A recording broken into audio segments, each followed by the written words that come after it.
Let's talk about one of the biggest, most confusing questions in any relationship. Is this for real? Is it actual love, or is it just infatuation? We're going to dig into the work of author Alina Chamberlain to give you some real clarity on how to decode a man's true intentions.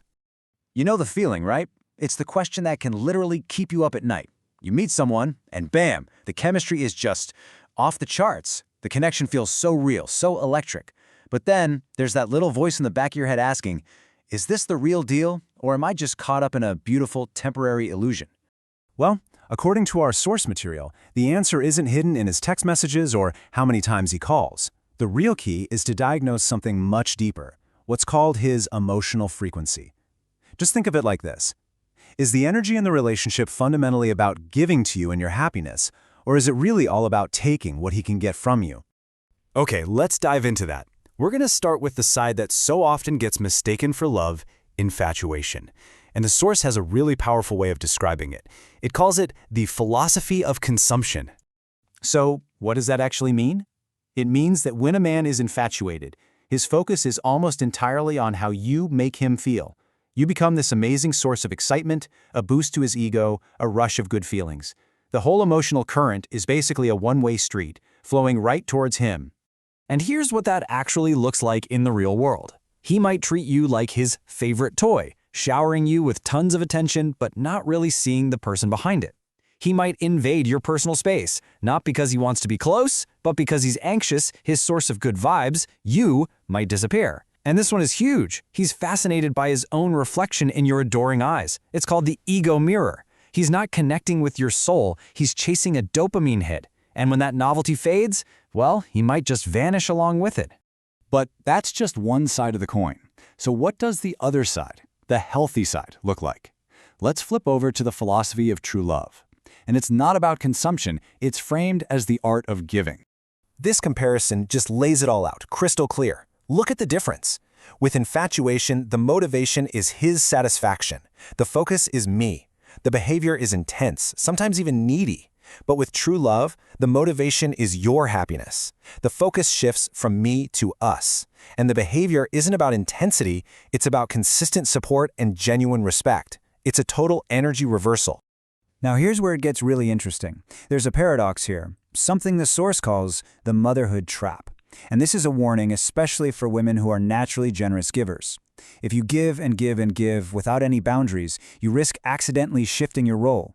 You stop being his lover, and you start becoming his mother figure. And weirdly enough, this can actually make his attraction for you fade. So, how in the world do you avoid that trap? The answer is what's called the self-love paradox. To keep him totally captivated, you have to balance giving to him with giving to yourself. You have to maintain your own happiness, your own passions, your own friends, your own life. That's what creates that magnetic personal glow that keeps attraction alive for the long haul. Remember, a great partnership isn't about two halves making a whole, it's about two whole, vibrant individuals choosing to build something amazing together. So yeah, keeping your own glow is absolutely crucial. But what about the very beginning of a relationship? That intense, all-consuming spark, let's be real, that's usually infatuation. And you know what? That's not a bad thing. It's the natural starting point for most great love stories. The real question is whether it can evolve, whether it has what it takes to cross the bridge from a self-focused I to a team-focused we. And our source lays out a pretty clear path for this transformation. It all starts with that initial spark, right? The passion. But then comes the most important part, the observation phase. This is where you're smart, you're watching, and you're evaluating his emotional frequency. If you see the right signs, you'll notice a shift, where his focus slowly moves from I to we. And that's what lets you get to the final step, building what's called a fortress of love. This classic model from psychology, you've probably seen it before. It visualizes this idea perfectly. See that corner of the triangle? Passion? That's basically infatuation. And as you can see, on its own, it's just one piece of a much, much bigger puzzle. To get to that sweet spot in the middle, consummate love, you need more. Passion has to be joined by the other two corners of the triangle. Intimacy, which is that genuine, deep closeness and connection, and commitment, which is the conscious decision to stick with it and maintain that love. Building those other two corners, that is the work of crossing the bridge from I to we.